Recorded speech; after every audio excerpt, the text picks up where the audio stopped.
Dos invitados para entender dos cosas, o dos de algunas de las cosas que están pasando. El secretario de Industria, Ignacio Mendiguren, el hombre que todo el mundo está buscando para que nos diga cómo va a seguir el conflicto con el gremio de neumáticos, con la industria de neumáticos, con la industria de los autos, con todo el sector automotriz.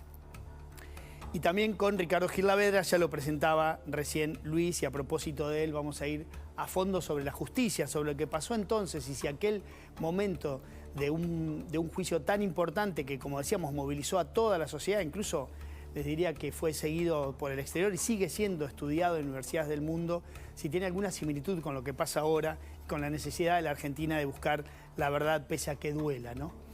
Vamos a ir sobre eso, pero antes que nada vamos a meternos con el día de hoy.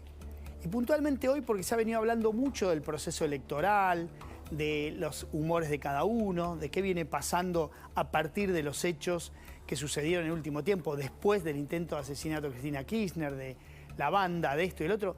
Hoy finalmente hay algo que pasó y que nos permite pensar un poco hacia dónde va la coalición gobernante. Puntualmente hay dos cosas que sucedieron, o tres mejor dicho. La primera es que el ministro de Economía, Sergio Massa, regresó a su viejo lugar de trabajo, a encontrarse con sus compañeros de trabajo.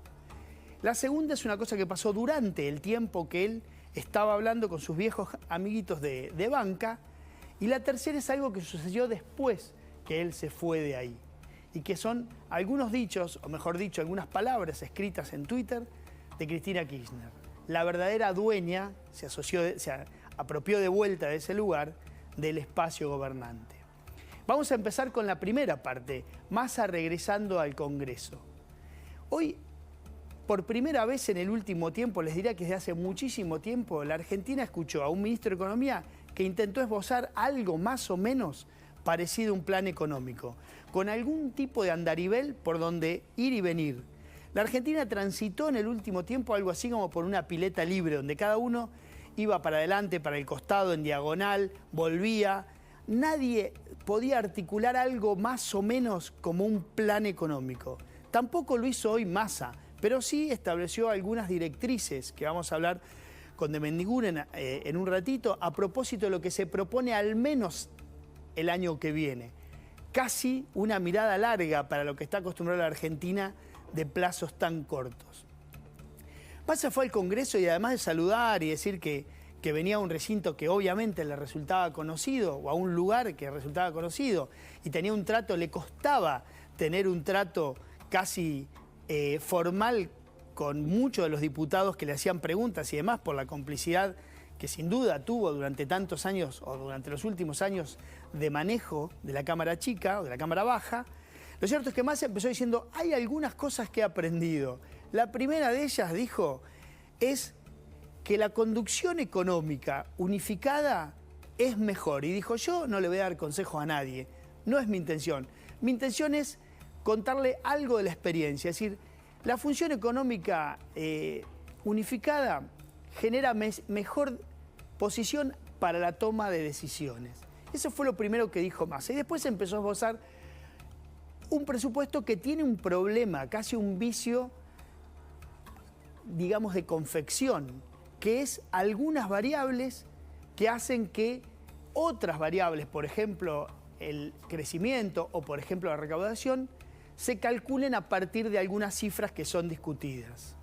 Algo así como cuando uno quería calcular el crecimiento o algunas otras variables de la economía con el INDEC intervenido por Moreno en aquellos años de mentira oficial, hoy Massa hace un presupuesto con el 60% de inflación del año que viene. Y ahí se generó el único, les diría casi el único tema, más allá de alguna pregunta puntual, el único tema que tuvo algún tipo de contrapunto con la oposición, ¿no? A partir de las preguntas que vinieron después. Yo saqué la cuenta, lo escuché todo el tiempo a Massa. Massa se sentó 44 minutos más tarde y 1 hora, 15 minutos y 43 segundos después de empezar a hablar, pronunció por primera vez la palabra inflación. Eso cuenta dos o tres cosas. La primera es quizás la lejanía de gran parte, no solamente del oficialismo, sino también de la oposición, de los temas que realmente preocupan. Y la inflación es el tema hoy por hoy de la Argentina, del bolsillo de la mayoría de los ciudadanos y también de los votantes, de las de los principales partidos políticos. Sin embargo, como digo, 1 hora, 15 minutos y 43 segundos después recién se pronunció la palabra inflación. Claro que esto es mucho mejor a lo que sucedía, por ejemplo, en el último gobierno de Cristina Kirchner, donde estaba prohibido pronunciarla.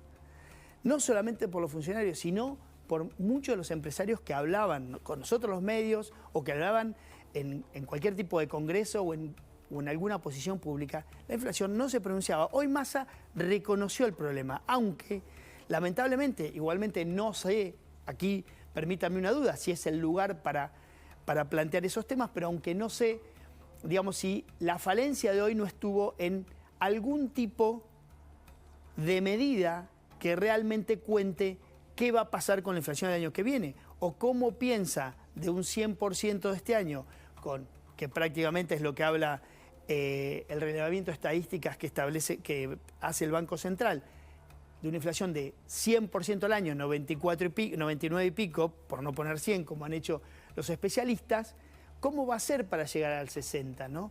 ¿Cómo va a ser cuando ya hay un arrastre que muchos hablan de que en general ya casi les diría que ese porcentaje se va a completar en poco tiempo? ¿Y cómo va a ser para mantener el tipo de cambio ajustado a ese nivel de inflación? Él habla de un 62%. También hace algunos pequeños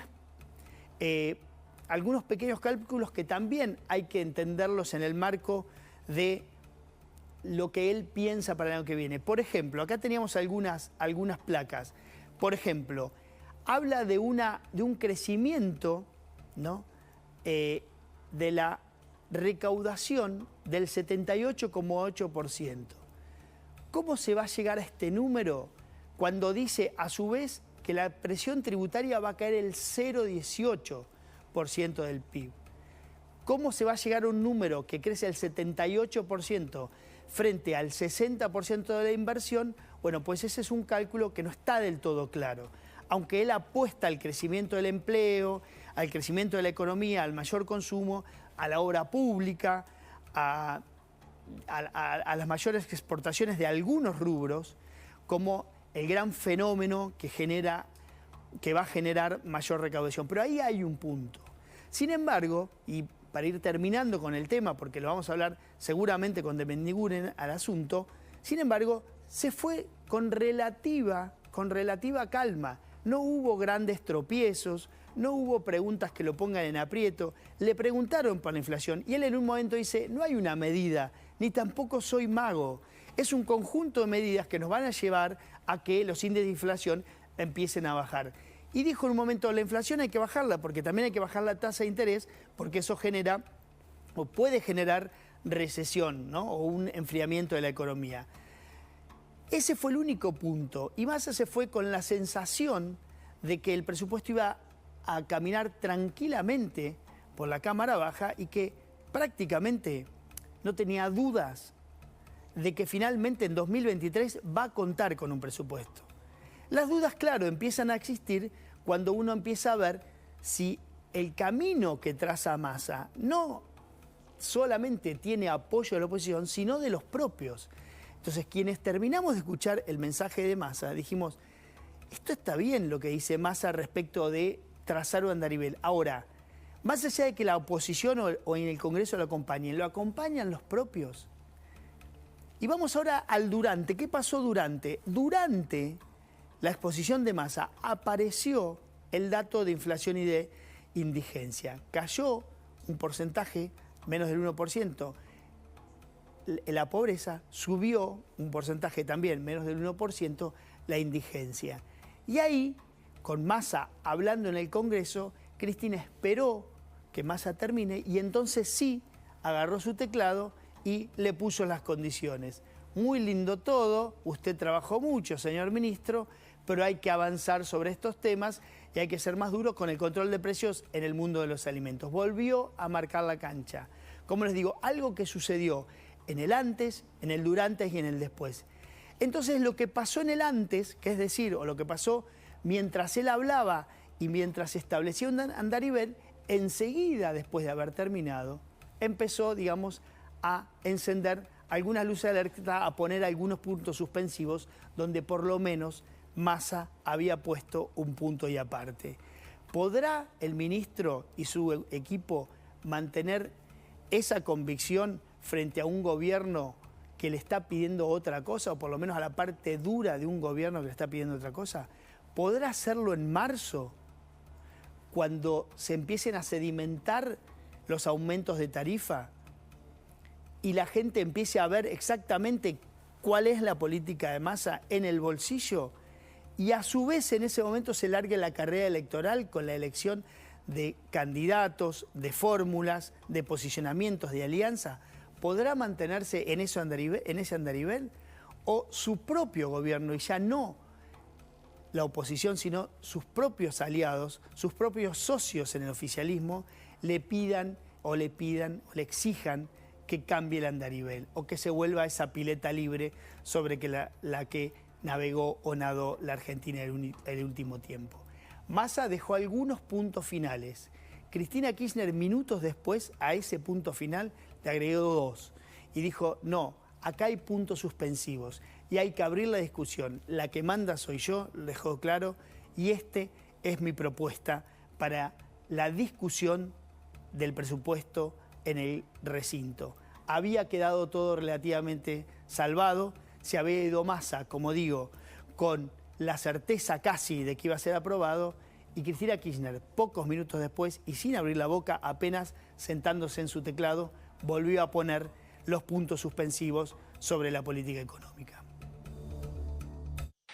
Y que un grupo de dirigentes sindicales y políticos ponga en riesgo una cadena de valor que tiene 150.000 empleos por no querer sentarse Silencio, a la mesa, diputados, por favor. es básicamente un problema que entendemos que tiene que tener una atención por parte del gobierno. Esa es mi mirada. Estoy convencido de que si tienen buena fe, que se sienten a la mesa en la paritaria como corresponde. Gracias. Respecto